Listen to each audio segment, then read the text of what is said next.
Puji Tuhan. Haleluya. Ada sukacita pagi ini? Amin.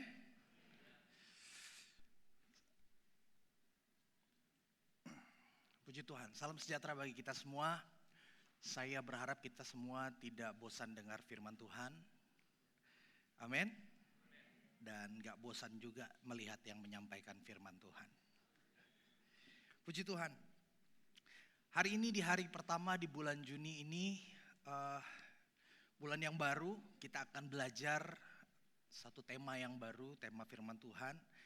Yang tentunya saya percaya setiap tema yang Tuhan beri bagi kita, itu akan menuntun kita untuk tahun ini kita mengalami perjalanan yang luar biasa bersama dengan Tuhan. Amin. Saya mau tanya, di sini ada yang suka jogging? Jogging? Oh ada, 2. Gak apa-apa, jogging dari kamar ke dapur, balik lagi ke kamar. Kalau dilakukan sering juga itu jogging. Kalau jogging biasanya di mana? Di taman. Sekarang di Samarinda ada banyak tempat jogging, gak cuma di stadion. Sekarang ada Taman Samarinda, ada teras Samarinda ya, ada banyak tempat. Kalau yang suka jalan-jalan ada? Suka jalan-jalan. Jalan-jalan keluar kota, keluar negeri, suka ya? Om Haryadi suka ya Om? Iya, walaupun kayaknya gak terlalu sering ya Om. Tapi suka, gak apa-apa. Saya juga suka jalan-jalan. Ya, kalau ada yang mau ngajak saya jalan-jalan, senang sekali saya. Walaupun kadang ada yang gak suka lihat saya jalan-jalan. Nah, kalau kita mau jalan atau kita mau jalan-jalan, apa yang kita tentukan dulu? Bajunya, tadi waktu mau jalan ke gereja, yang ditentukan apanya dulu? Yang ditentukan tujuannya, betul gak? Karena saya yakin Bapak Ibu kalau misalkan pergi ke pasar gak pakai baju yang seperti sekarang. Ya kan? Kalau saya ke pasar pakai baju kayak gini, orang-orang pikir ini anggota DPR apa gimana ini ya kan? Kita tahu bahwa menentukan tujuan sebelum melangkah atau sebelum berjalan itu sangat penting. Tapi hal yang gak kalah penting adalah bagaimana cara kita mencapai tujuan. Betul ya? Saya percaya bahwa kehidupan kita di dunia ini adalah sebuah perjalanan. Karena disadari atau enggak disadari, hari ini, kemarin, dan besok adalah hari yang berbeda. Walaupun rutinitasnya sama, tapi pasti beda. Betul ya? Kalau saya lihat foto-foto lama, gereja kita ini beda juga. Zaman dulu sama zaman sekarang. Apalagi beberapa hari yang lalu saya lihat di Facebook ada mantan pengerja yang posting foto-foto 20 tahun lalu kalau gak salah ya. 20 tahun lalu. Yang saya masih sekarang masih belasan tahun, 16 tahun apa ya. 20 tahun lalu. Jadi saya lihat ya, lucu juga ya gitu. Berbeda. Dan kalau kita bisa melihat ke belakang dan kita melihat hari ini, maka kita mengerti bahwa kehidupan kita adalah sebuah perjalanan. Dan seperti tema kita tahun ini, saya percaya orang-orang pilihan akan dibawa untuk mengalami perjalanan yang luar biasa dengan Tuhan. Amin. Saudara mau alami extraordinary journey? Amin. Nah, untuk mengalami extraordinary journey, kita tentu gak bisa jalan sendiri. Kita gak bisa jalan sendiri. Mari kita buka Alkitab kita dalam Amsal pasalnya yang ke-14. Ayat yang ke-12. Ada jalan yang disangka orang lurus, tetapi ujungnya menuju maut. Ada jalan yang disangka orang lurus. Tentu kita berharap kita tidak mengalami hal tersebut, tapi bisa jadi hari ini jalan yang kita pilih, jalan yang kita tempuh adalah jalan yang kita pikir lurus, padahal menuju maut. Kita pikir dengan kita melakukan rutinitas sebagai orang Kristen, kita pikir dengan kita datang ke gereja, dengan kita beribadah, dengan kita nyanyi buat Tuhan, dengan kita baca Alkitab, kita pikir jalan kita lurus. Padahal sebenarnya menuju maut. Yang tadi sepertinya rohani aja, jangan-jangan bisa menuju maut. Apalagi yang jelas-jelas gak rohani. Apalagi yang jelas-jelas tidak agamawi. Yang agamawi saja, jangan-jangan menuju maut.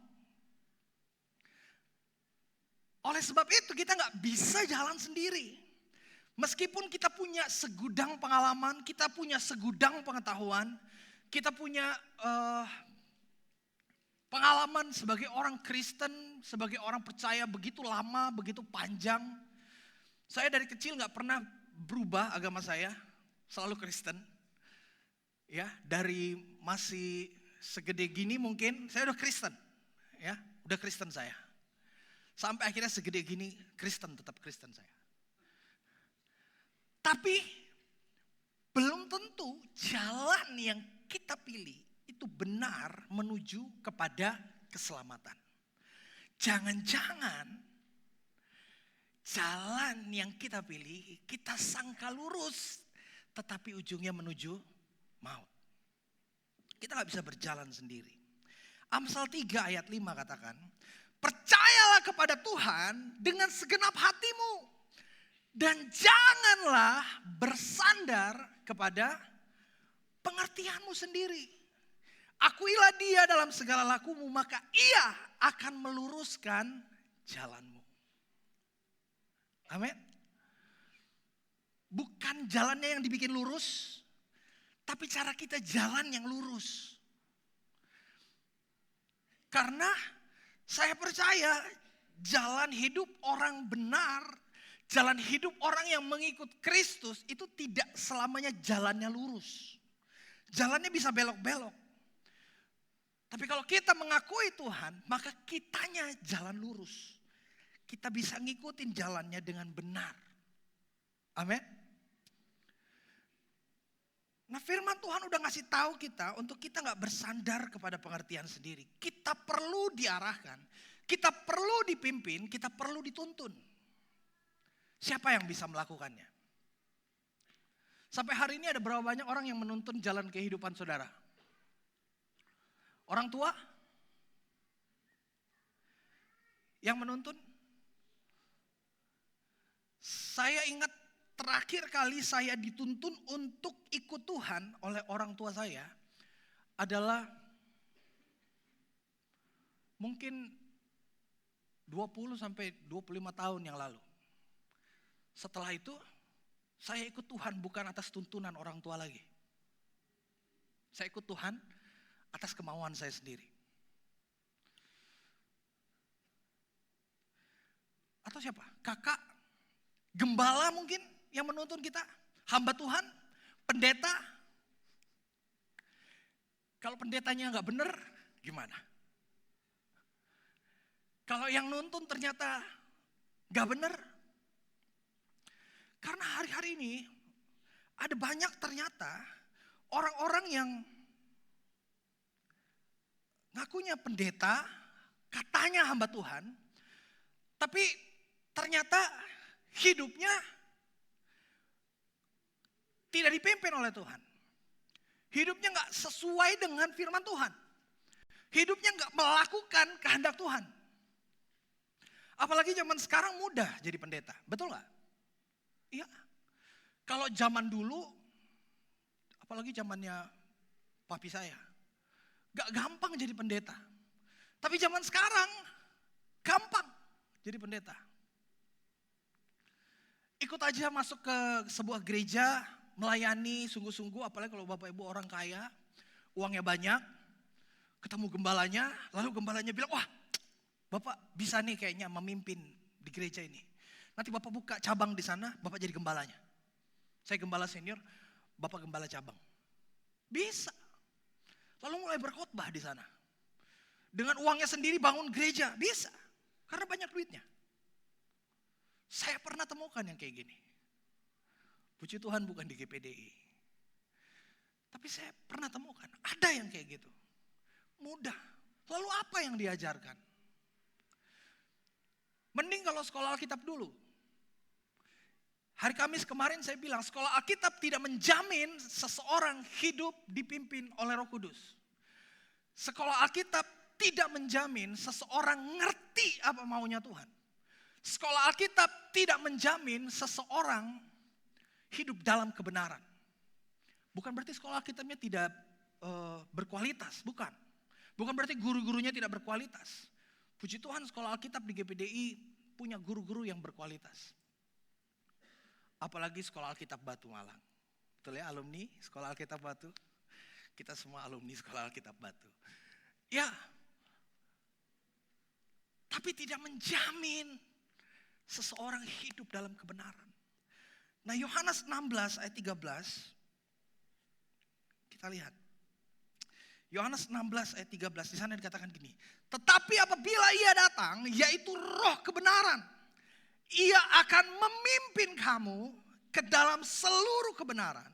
Sebab ia tidak akan berkata-kata dari dirinya sendiri, tetapi segala sesuatu yang didengarnya itulah yang akan dikatakannya, dan ia akan memberitakan kepadamu hal-hal yang akan datang. Kita tahu bahwa firman Tuhan adalah pelita yang akan menerangi setiap langkah kita. Dalam Mazmur 119 ayat 105, firman-Mu itu pelita bagi kakiku dan terang bagi jalanku. Tapi kita tentu tahu bahwa gak semua orang bisa ngerti firman Tuhan. Kita gak selalu bisa ngerti firman Tuhan yang kita baca. Bahkan kalau kita nyangka kita mengerti sekalipun, jangan-jangan sebenarnya kita gak ngerti. Betul?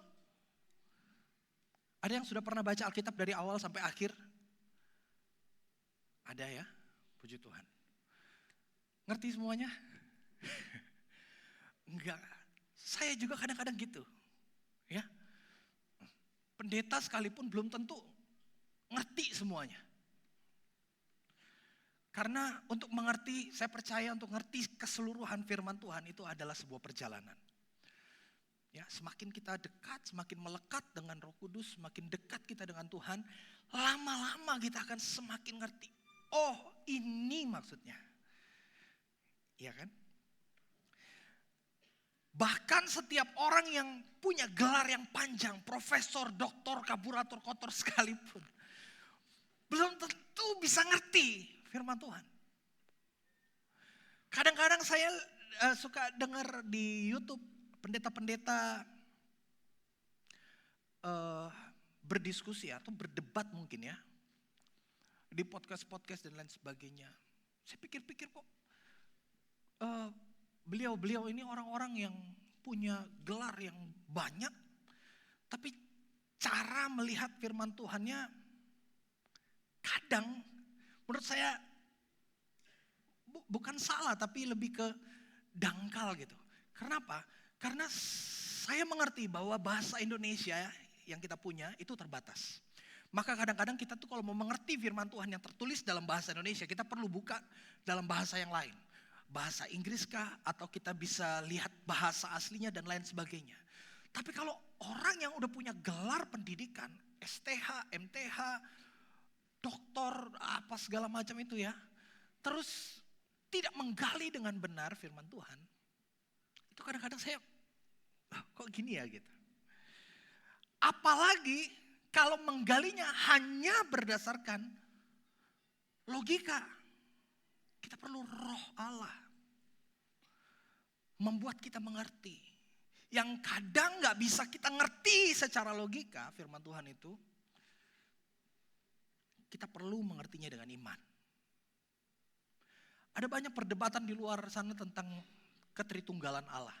Bahkan sampai tadi malam saya berdiskusi dengan seorang hamba Tuhan di Jogja. Saya gak pernah ketemu orangnya, cuman temenan aja di sosial media, terus tiba-tiba dia tanya sama saya, menurut kamu Allah kita ada berapa pribadi katanya. Oh, saya bilang Allah kita ada 3, tapi satu tapi 3.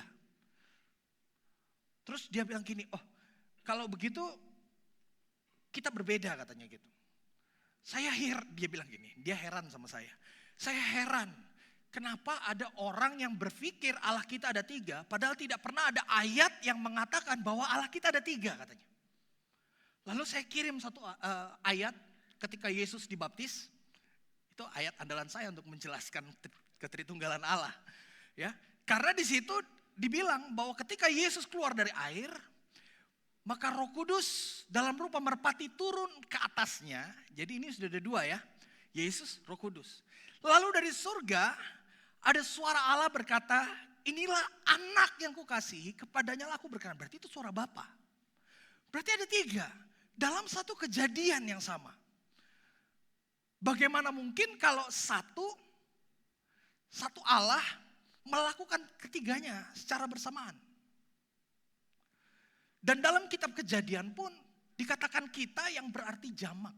Ya, bukan satu orang. Marilah kita menjadikan manusia serupa dengan gambar kita. Berarti kan, oh dia bilang, oh kalau dalam kitab Kejadian itu sepertinya Allah sedang berbicara dengan malaikat.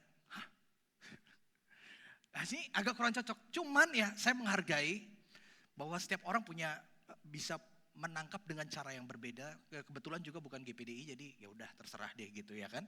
Daripada berdebat di sosial media lagi, saya bilang nanti deh kalau saya ke Jogja kapan-kapan kita ngopi, pastor, saya bilang kayak gitu ya kan. Supaya kita ngobrolnya lebih enak. Tapi begitulah kadang-kadang cara kita melihat firman Tuhan itu bisa macam-macam. Ya, bisa macam-macam. Oleh sebab itu kita perlu Roh Kudus menyertai kita, menolong kita. Karena untuk mengerti hati Tuhan, saya nggak cuma bilang untuk mengerti tulisannya, tapi mengerti hatinya. Kita perlu dibantu oleh Roh Allah. Roh Allah sendiri yang membantu kita untuk mengerti. Kita nggak cuma harus baca Alkitab, tapi kita butuh tuntunan untuk mengerti apa yang kita baca. Kita perlu dibimbing. Baca Alkitab aja nggak cukup, apalagi kalau saudara cuma baca buku. Ya, ada pendeta-pendeta yang kalau mau khotbah nggak baca Alkitab, bacanya buku. Habis baca buku khotbah. Apalagi sekarang ada ChatGPT. Ini lucu ya. AI sekarang itu bisa membantu pendeta-pendeta untuk menulis khotbah. Bapak Ibu bisa coba cari khotbah saya hari ini di ChatGPT. Mungkin ada, mungkin sama persis. Jangan-jangan saya ngambil dari sana. Karena bisa jadi, mudah banget. Saya download ChatGPT terus saya tinggal ketik di situ, tolong buatkan saya bahan khotbah hari Pantekosta. Dia akan langsung buatkan pendahuluan, poin-poin, kesimpulan, bahkan sampai narasi doanya dibuatkan. Keren banget. Makanya hari demi hari kita perlu semakin ngecek diri kita, khususnya hamba-hamba Tuhan dan siapapun yang melayani Tuhan, memberitakan firman Tuhan. Cek, jangan-jangan kita menyampaikan firman bukan lagi berdasarkan kedekatan kita dengan Tuhan. Bukan lagi berdasarkan pengenalan kita kepada Tuhan, tetapi apa kata ChatGPT? Apa kata AI? Baru-baru ini saya dengar berita ada sebuah gereja yang khotbahnya disampaikan oleh AI. Wow. Di satu sisi kita lihatnya canggih benar tuh gereja, ya kan? AI yang menyampaikan. Tapi sebagai orang yang rindu mengenal Tuhan, kita harusnya berduka. Karena hari ini segala sesuatu dianggap mudah. Jadi sepele sepertinya. Seorang sudah gak lagi berdoa, udah gak lagi merenungkan firman untuk dapat menyampaikan isi hati Tuhan. Dari semakin mudahnya keadaan sekarang, dari semakin berkembangnya teknologi sekarang, kita semakin perlu Roh Kudus menolong kita. Bukan hanya hamba Tuhan, tapi semua orang percaya perlu Roh Kudus supaya apa yang disampaikan, apa yang kita dengar itu benar-benar sungguh-sungguh merupakan isi hati Tuhan. Bukan lagi karangan robot, bukan lagi karangan manusia. Ya, dan bersyukur kepada Tuhan karena hari ini Tuhan sudah memberikan seorang penolong bagi saya dan saudara. Pribadi yang akan membimbing kita, pribadi yang akan menuntun kita, pribadi yang akan menolong kita untuk mengerti kehendak Tuhan. Siapa namanya?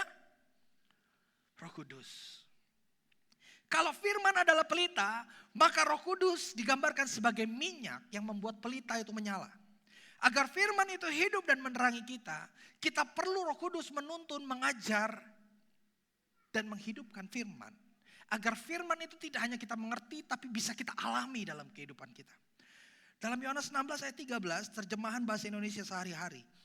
Firman Tuhan bunyi gini, tetapi kalau Roh itu datang, yaitu Dia yang menyatakan kebenaran tentang Allah, kalian akan dibimbingnya untuk mengenal seluruh kebenaran. Ia tidak akan bicara dari dirinya sendiri, tetapi mengatakan apa yang sudah didengarnya. Dan ia akan memberitahukan kepadamu apa yang akan terjadi di kemudian hari. Terjemahan sederhana Indonesia. Namun ketika roh kebenaran itu datang, dialah yang akan menuntun. Supaya kalian mengerti segala ajaran yang benar. Jadi Roh Kudus itu kalau dalam kitab Galatia di sana dikatakan kalau kamu hidup oleh roh, hendaklah hidupmu dipimpin oleh roh. Tapi di sini dikatakan dia akan menuntun. Apa bedanya? Dipimpin, diarahkan, dipimpin dan dituntun. Tema kita bulan ini direction, tuntunan, arahan. Apa bedanya?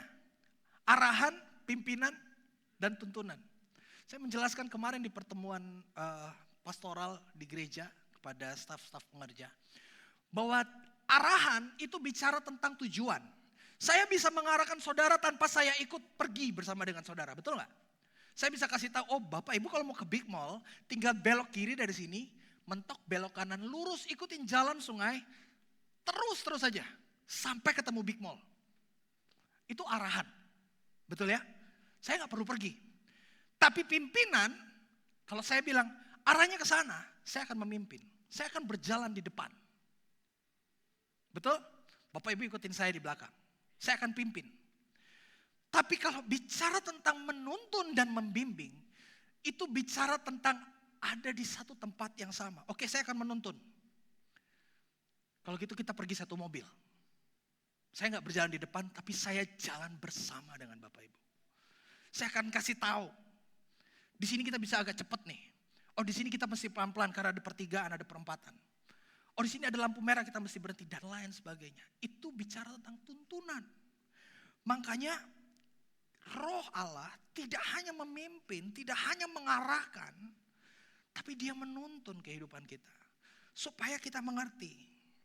Saya percaya kita semua mau berjalan di jalan yang benar. Betul? Ada yang gak mau? Ada yang mau salah jalan terus ada? Gak ada kan ya? Ada yang mau jalannya tersandung terus? Pasti gak mau. Dan jalan yang benar itu adalah Yohanes 14 ayat 6. Yohanes pasal 14 ayat yang ke-6.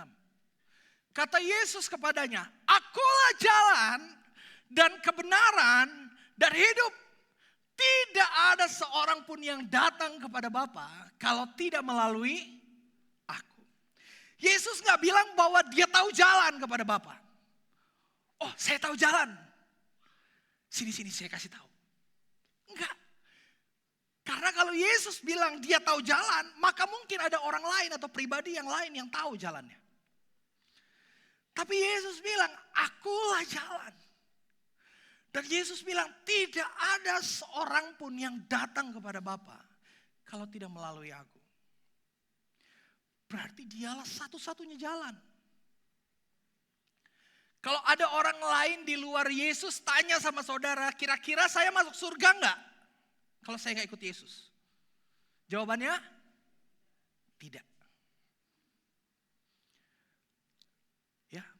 Mungkin surga hayalan yang lain ya, bisa jadi ya. Yang katanya di sana ada perempuan-perempuan itu ya kan. Wah, hidupnya nikmat. Semua surganya diukurnya berdasarkan daging. Ya kan? Kenikmatannya kenikmatan daging. Kalau kita orang-orang percaya, hari ini di sini ada yang nggak suka emas? Suka emas? Suka dong. Saya juga suka emas. Ya kan? Dulu waktu pertama kali dibikin ini, ada yang tanya, pastor itu emas? Iya, saya bilang. Emas ini berapa harganya? Ini satu begini 17 juta, saya bilang. Hah? Saya bilang, ini warnanya doang yang emas. 17.000 harganya. Ini nih. Semua orang suka emas. Jadi pengen minta tuh kalau udah tahu ini emas. Saya minta dong satu. Tapi di sorga, emas ada harganya gak? Gak ada. Gak ada harganya. Kita gak bisa mengukur sorga, tempat yang kekal. Tempat itu tidak lagi kita ukur berdasarkan kedagingan kita. Tapi sorga jadi tempat yang menyenangkan buat kita. Karena di sanalah roh kita, jiwa kita mendapatkan ketenangan yang sempurna. Karena kita tinggal bersama dengan Bapa di sorga. Bisa tampilkan gambar-gambar yang kemarin saya kirim? Nah, Bapak Ibu pernah lihat gambar ini? Tulisan ini, papan ini? Ini di mana ya? Di tol kayaknya ya. Palaran, Lojanan, Samarinda, iya. Nah, di tol.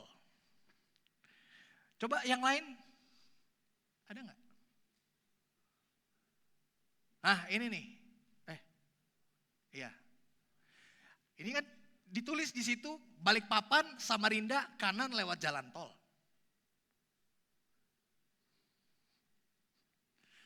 Kira-kira kalau ke kanan, ada tikungan lagi nggak? Ada nggak? Kira-kira papan arahan seperti ini membantu kita nggak? Ya, membantu kita. Tapi ini arahan. Kembali lagi, tidak ada yang tahu ketika kita sudah memilih arah yang benar di situ. Lalu di depan ketika kita menghadapi tikungan, kita bingung lagi. Betul nggak? Karena buat ke Samarinda, kalau kita lewat tol di Sepaku, kita harus lewat jalan yang sebelah kiri, Balikpapan sebelah kanan. Benar nggak? Kalau kita keluar dari tol Balikpapan Samarinda, itu kalau orang nggak ngerti, itu kan ada dua gerbang ya. Yang 3 di tengah dan 3 di sebelah kiri. Kalau 3 sebelah kiri kita keluar di Palaran. Itu kalau nggak ngerti aja, nggak ada tulisannya loh. Kalau nggak ngerti, kita bisa salah keluar. Dan kalau salah muternya jauh. Begitu juga kehidupan kita. Kita tahu Yesus adalah jalan. Makanya kita datang ke gereja. Sampai di gereja ternyata datang ke gereja aja gak cukup. Karena dengan menerima Yesus yang berubah identitas. Tapi gak cuma identitas yang perlu berubah. Yang perlu berubah juga gaya hidup kita. Kelakuan kita perlu berubah. Cara berpikir kita perlu berubah. Mindset kita perlu berubah. Kita perlu alami metanoia. Perubahan pola pikir. Cara berpikir mesti berubah. Perkataan Yesus tadi seperti penunjuk arah bagi kita. Akulah jalan. Tidak ada seorang pun sampai kepada Bapa kalau tidak melalui aku. Yes. Amin. Terima Yesus. Supaya masuk surga. Tapi begitu dijalani kita gak ngerti. Loh, kok gini ya? Ternyata ikut Yesus, kalau ke gereja mesti kasih persembahan. Mesti kasih persepuluhan. Ujung-ujungnya duit juga ini kayaknya nih. Bingung. Akhirnya kita pilih, coba cari gereja yang gak perlu kasih persembahan. Coba cari gereja yang gak perlu kasih persepuluhan. Paket ekonomis, ikut Yesus walaupun paket ekonomi gak apa-apa. Apalagi gerejanya bagus. Videotronnya lebih besar. Soundnya lebih bagus, pemain musiknya lebih keren-keren. Akhirnya bingung. Kadang-kadang kita bisa bingung kalau kita disuruh membedakan. Kalau untuk membedakan yang baik dan buruk mungkin kita nggak bingung. Betul? Ada yang masih bingung? Bedakan yang baik dan buruk? Kita nggak bingung. Tapi kalau saya tanya, bisa nggak bedakan antara yang baik dan yang terbaik? Kita mulai bingung. Apalagi ibu-ibu. Ntar siang mau makan di mana aja bingung. Ya kan? Coba ibu-ibu, ntar siang makan di mana? Terserah ya. Iya biasa tuh. Nanti tapi kalau ditawarin yang lain gak mau yang minyak-minyak, gak mau yang gorengan, apalah ya ampun. Kita suka bingung kalau kita disuruh membedakan antara yang baik dan yang terbaik. Lebih bingung lagi kalau kita disuruh membedakan apa yang terbaik menurut kita dan apa yang terbaik menurut Tuhan. Itu dua hal yang berbeda karena kadang-kadang apa yang terbaik menurut Tuhan secara daging menurut kita itu gak baik. Kalau Elia pergi kepada janda di Sarfat, lalu dia bilang sama janda di Sarfat, buatkan aku roti. Janda ini bilang gini, saya gak punya banyak, saya cuma punya sekepal tepung dan minyak. Ketika saya buat ini, hanya cukup untuk saya dan anak saya, lalu kami akan mati. Tapi Elia bilang, buatkan buat aku dulu. Kalau saya datang ke rumah Bapak Ibu, saya bilang kayak gitu, kira-kira gimana? Pindah gereja ya. Apa ini gembala gak bener nih ya kan? Pindah gereja. Emang gereja cuma situ aja. Cari gereja lain yang bener. Nah, ini firman Tuhan loh. Ini firman Tuhan. Kadang gak enak. Kadang kita pikir, kok kayak gini sih? Bukannya Tuhan itu katanya mengasihi saya, dia mau memberkati saya. Tapi kok satu-satunya yang saya punya, bahkan setelah ini saya mati pun, mau diminta sama Tuhan. Kok kayak gini sih Tuhan? Kok tidak seperti Tuhan yang saya kenal? Kok gak seperti Tuhan yang dikatakan oleh pendeta-pendeta itu? Kalau ikut Tuhan nanti akan sejahtera, kalau ikut Tuhan nanti akan makmur, kalau ikut Tuhan nanti usahanya pasti berhasil.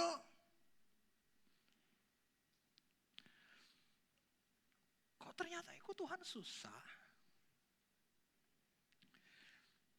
Kadang kehendak Tuhan itu gak enak buat kita. Kenapa Tuhan izinkan kesusahan, kesulitan, pergumulan, permasalahan kita hadapi dalam kehidupan kita? Supaya kita hari demi hari belajar untuk melekat, mengandalkan Tuhan, mendengarkan suara Tuhan. Jalannya kadang gak mulus supaya kita buka telinga terus untuk dengar suara Tuhan. Kita gak cukup dengar satu kali, kamu pergi ke sana, oke saya pergi Tuhan. Tuhan kok kayak gini jalannya, gak enak, balik lagi. Tuhan gak enak jalannya Tuhan. Makanya kalau udah sampai sana, telepon saya, video call. Nanti saya kasih tahu jalannya kayak gimana. Oke, pergi lagi. Jalannya gak enak video call sama Tuhan. Tuhan susah nih jalannya, gimana jalannya coba liatin. Kayak gitu loh Tuhan maunya. Kita terhubung sama Tuhan, dengar arahan Tuhan. Jadi poin yang pertama, bagaimana caranya untuk kita bisa mendengar suara Tuhan? Kita perlu terhubung. Ya, bulan Mei kemarin kita sudah habiskan waktu 1 bulan untuk belajar mengenai terhubung dengan Tuhan, connected. Ya, untuk dapat terhubung, Tuhan memberikan kepada kita firman, Roh Kudus, dan iman. 3 sarana penting untuk kita tetap terhubung dengan Tuhan. Karena punya Roh Kudus, punya iman, tanpa firman, kita gak punya arahan. Kita punya firman, punya iman, tapi tidak ada Roh Kudus, kita gak punya penuntun. Kita punya firman, punya Roh Kudus, tapi gak punya iman, sama dengan kita gak punya telinga untuk mendengar. maka kita perlu ketiganya. Ini adalah sarana bagi kita untuk tetap terhubung dengan Tuhan. Dan yang perlu kita jaga cuma satu. Apa? Telinga kita, iman kita. Iman yang bisa mendengar suara Tuhan. Iman yang bisa mendengar arahan Tuhan dalam kehidupan kita. Supaya hidup kita, firman Tuhan tadi katakan, dibuatnya jadi lurus jalan kita. Saya gak akan jelaskan ini lagi karena sudah bulan Mei kemarin. Yang kedua, untuk alami tuntunan Tuhan, kita perlu mendengar. Lukas 8 ayat 18. Lukas pasal 8 ayat yang ke-18. Karena itu perhatikanlah cara kamu mendengar. Karena siapa yang mempunyai kepadanya akan diberi, tetapi siapa yang tidak mempunyai, daripadanya akan diambil juga apa yang ia anggap ada padanya. Perhatikan cara kita mendengar. Apa sih yang perlu kita dengar? Kita perlu dengar suara Roh Kudus. Kita perlu telinga kita untuk mendengar suara yang audible. Pernah dengar suara Roh Kudus? Suara Roh Kudus kayak gimana sih? Apa ngebas? Anakku, halo, selamat pagi. Gitu kah suara Roh Kudus? Terus kalau suara Roh Kudusnya cempreng kayak suara saya, halo, selamat pagi. Suara Roh Kudus bisa gitu? Bisa jadi. Tapi sebenarnya bukan itu yang saya maksud. Mendengar di sini yang dimaksud, kita lihat lagi ya, Lukas 8 ayat 18. Dalam terjemahan sederhana Indonesia, bahasanya agak sedikit beda. Oleh karena itu, perhatikanlah baik-baik cara kalian mendengarkan ajaran-ajaranku. Jadi yang perlu kita perhatikan adalah cara kita mendengar ajaran-ajaran Tuhan. Karena bagi setiap orang yang berusaha mengerti ajaranku, Allah akan menambahkan kemampuan untuk mengerti lebih banyak lagi kepadanya.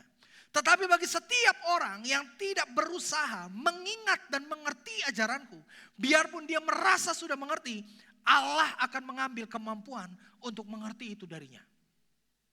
Wah, ngeri juga. Jadi kita perlu berusaha untuk mengerti.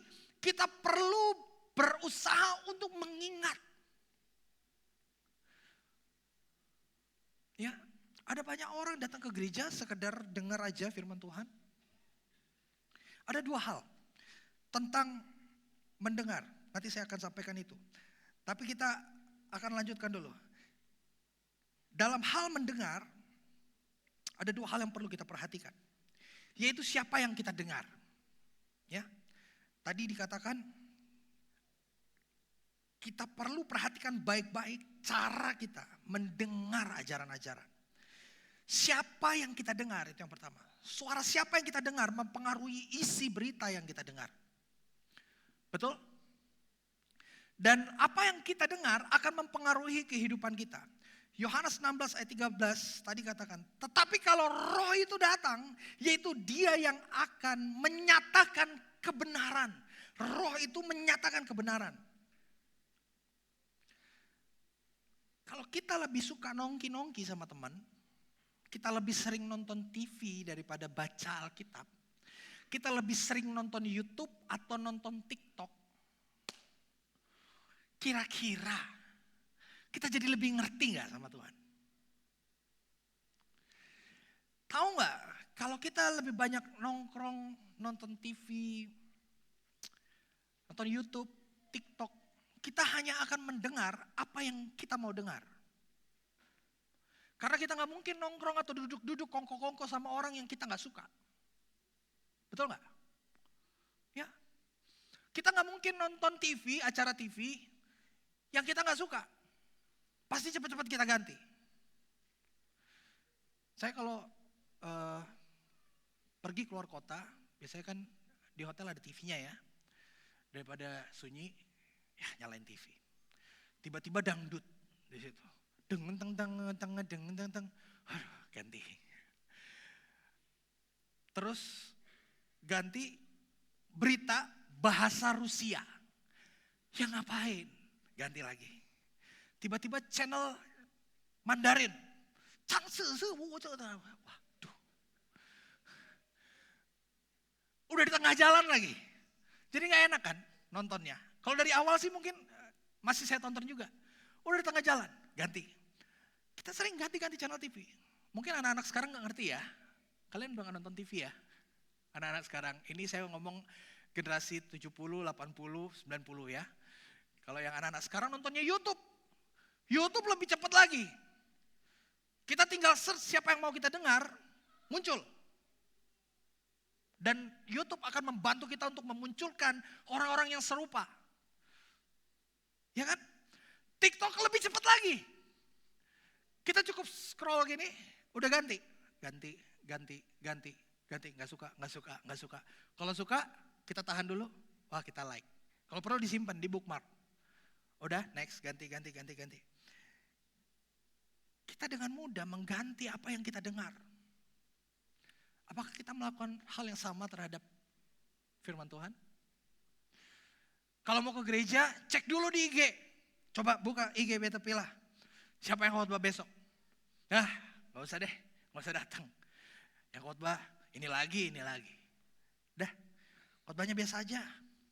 Gak ngerti saya juga dia ngomong apa. Tapi kalau pendetanya oke, wih tumben di Beta Pilah ngundang pendeta ini nih.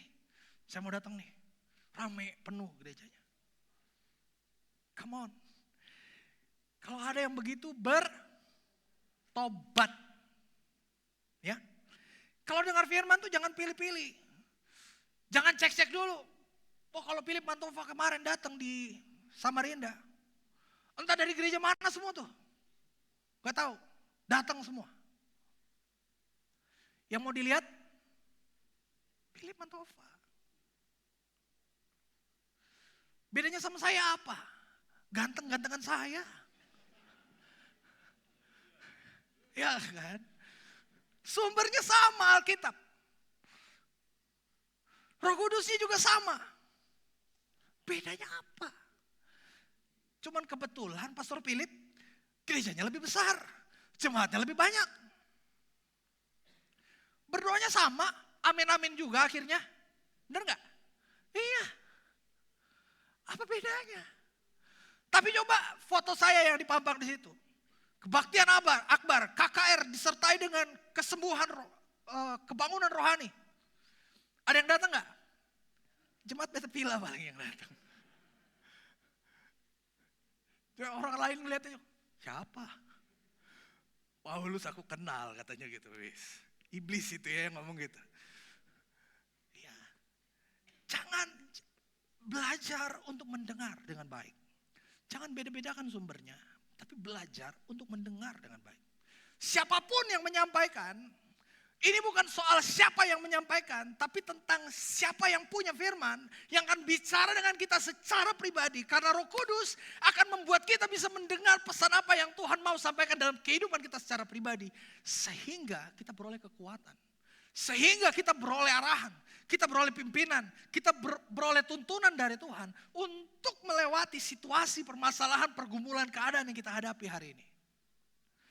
Kadang-kadang kita cuma perlu dengar satu kalimat dari setengah jam atau 1 jam, hampir 1 jam ya. Ntar lagi ya Bapak Ibu.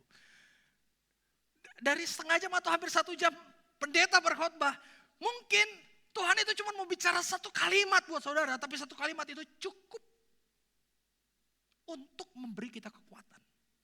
Mungkin kita gak perlu ingat semuanya, kita cuma perlu ingat satu kalimat itu cukup. Tapi kita gak bisa dengar kalau kita gak punya Roh Kudus dalam kehidupan kita. Kita perlu perhatikan cara kita mendengar. Tuhan akan memperdengarkan apa yang perlu kita dengar. Dan ingat, apa yang kita dengar akan sangat mempengaruhi kehidupan kita. Kalau gak percaya coba. Sebelum berangkat pagi-pagi, sebelum berangkat kerja atau kemanapun, hadap kaca. 2 menit aja. Katain, bego. Bego beneran pasti. Iya kan? Telat ya ketawanya. Hadap kaca terus, sebulan aja coba, buktikan. Hadap kaca terus bilang bego beneran. Tapi kalau kita bangun pagi, kita memperkatakan apa yang Tuhan perkatakan, apa yang Tuhan lihat dari kita. Kamu adalah orang yang diberkati, kamu adalah orang yang menang, kamu adalah orang yang disertai Tuhan.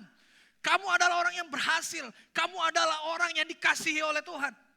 Kita katakan itu setiap hari, perdengarkan kepada telinga kita bahwa kamu adalah orang yang berharga di mata Tuhan. Maka kita akan hidup sebagai orang-orang yang berharga. Maka kita akan hidup dengan kekuatan firman yang kita dengar. Oleh sebab itu perhatikan siapa dan apa yang kita dengar. Voice atau noise. Yang kedua, hal yang perlu kita perhatikan adalah cara kita mendengar. Dalam bahasa Inggris, ini yang tadi saya katakan. Dalam bahasa Inggris itu ada dua. Mendengar itu ada hear. Betul, hear. Kita semua mendengar. Halo? Yang di atas dengar suara saya? Itu hear. Tapi yang kedua, bahasa Inggris itu menulis dengan kata listen. Yang artinya memperhatikan. Saya berdoa semua yang hadir pagi hari ini memperhatikan dengan baik firman Tuhan yang disampaikan. Karena setiap orang yang mendengar belum tentu memperhatikan. Tapi orang yang memperhatikan pasti berusaha mendengar. Kalau suaranya mulai pelan, orang yang memperhatikan itu akan, gimana? Benar gak? Ya, akan berusaha mendengar. Makanya Lukas 8 ayat 18 tadi mengatakan, perhatikan cara kamu mendengar. Cara kita mendengar sebenarnya digambarkan lewat ayat-ayat ini. Dan kita buka dalam Lukas 8 ayat yang kelima. Lukas 8 ayat 5 sampai ayat 15. Saya akan bacakan dengan cepat. Lukas 8 ayat 5. Adalah seorang penabur keluar untuk menaburkan benihnya. Pada waktu ia menabur, sebagian benih itu jatuh di pinggir jalan. Lalu diinjak orang dan burung-burung di udara memakannya sampai habis. Sebagian jatuh di tanah yang berbatu-batu. Dan setelah tumbuh ia menjadi kering karena tidak mendapat air. Sebagian lagi jatuh di tengah semak duri dan semak itu tumbuh bersama-sama dan menghimpitnya sampai mati. Dan sebagian jatuh di tanah yang baik dan setelah tumbuh berbuah 100 kali lipat. Setelah berkata demikian Yesus berseru, siapa mempunyai telinga untuk mendengar, hendaklah ia mendengar. Murid-muridnya bertanya kepadanya, apa maksud perumpamaan itu? Lalu ia menjawab, ini jawaban Yesus luar biasa. Kepadamu diberi karunia untuk mengetahui rahasia kerajaan Allah. Tetapi kepada orang-orang lain hal itu diberitakan dalam perumpamaan. Supaya sekalipun memandang mereka tidak melihat dan sekalipun mendengar mereka tidak mengerti. Tapi kepada saya dan saudara diberitahukan rahasia kerajaan Allah. Ayat 11. Inilah arti perumpamaan itu. Benih itu ialah firman Allah. Yang jatuh di pinggir jalan itu ialah orang yang telah mendengarnya. Kemudian datanglah iblis lalu mengambil firman itu dari dalam hati mereka. Supaya mereka jangan percaya dan diselamatkan. Mungkin itu ada di antara kita hari ini. Tapi saya berdoa. Hari ini tidak ada yang jadi korban iblis. Semua bisa mendengar dengan baik. Yang jatuh di pinggir jalan itu ialah orang yang telah mendengarnya. Kemudian datanglah. Ayat 13. Yang jatuh di tanah yang berbatu-batu itu ialah orang yang setelah mendengar firman itu menerimanya dengan gembira. Tetapi mereka itu tidak berakar. Mereka percaya sebentar saja dan dalam masa pencobaan mereka murtad. Menerima dengan gembira. Ketika firman Tuhan disampaikan tepuk tangan. Gembira. Senang. Yes, amin. Amin pastor. Benar banget firman Tuhan. Tapi karena tidak berakar, mereka percaya sebentar aja. Dan dalam masa pencobaan, mereka murtad. Ayat 14, yang jatuh dalam semak duri ialah orang yang telah mendengar firman itu. Dan dalam pertumbuhan selanjutnya mereka terhimpit oleh kekhawatiran dan kekayaan dan kenikmatan hidup. Sehingga mereka tidak menghasilkan buah yang matang.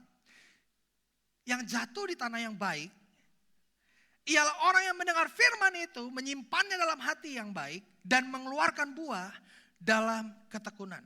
Perhatikan ayat 15, saya akan bacakan dalam terjemahan sederhana Indonesia. Yang keempat yaitu benih yang jatuh di tanah subur. Tanah subur menggambarkan orang-orang yang mendengarkan ajaran Allah dan menyimpannya dengan baik dalam hati mereka yang tulus. Lalu mereka mentaatinya dan tetap berpegang teguh pada ajaran itu. Mereka seperti tanah subur yang menghasilkan banyak buah. Tanah subur bicara tentang sikap hati. Tanah subur bicara tentang respon kita dengar firman Tuhan. Kalau ada yang berdoa, Tuhan kami berdoa supaya firman-Mu jatuh di tanah yang baik. Ini bukan Tuhan sedang menyiapkan hati dan pikiran kita supaya tanahnya baik. Bukan Tuhan sedang mengerjakan sesuatu dengan diri kita. Tapi ini seharusnya adalah kita yang mempersiapkan diri kita untuk bisa mendengar dengan baik. Karena tanah yang baik itu bicara tentang respon. Kita bisa mendengar dengan baik tapi kita tidak mulai melakukan firman Tuhan. Kita bukan tanah yang baik. Kita bisa mendengar dengan baik firman Tuhan, tapi hidup kita tetap sama saja dari tahun ke tahun. Kita bukan tanah yang baik. Atau kita hanya memilih, oh yang ini cocok buat saya bisa lakukan ini, yang ini enggak, ini orang lain. Kita bukan tanah yang baik. Saya setuju bahwa kita memang enggak bisa langsung lakukan semuanya. Kita perlu bertumbuh. Kita perlu terus belajar. Kita perlu diingatkan. Kita perlu dikasih tahu bagaimana cara melakukannya. Oleh sebab itu kita perlu Roh Kudus.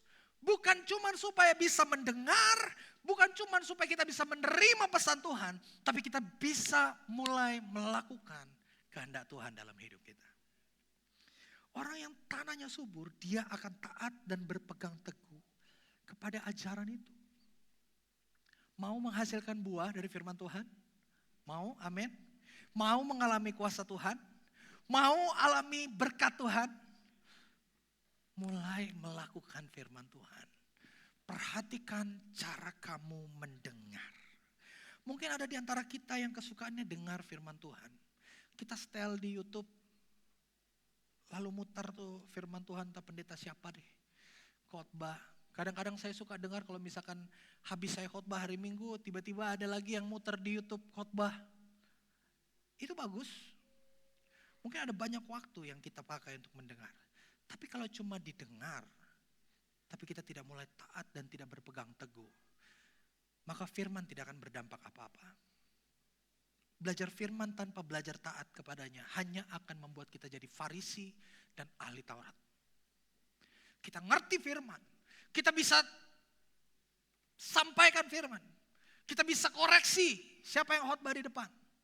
Kita bisa kasih tahu, mestinya gini loh pastor.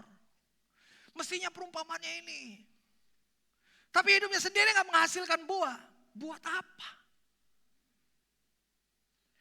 Ada gak yang kayak gitu? Banyak. Banyak.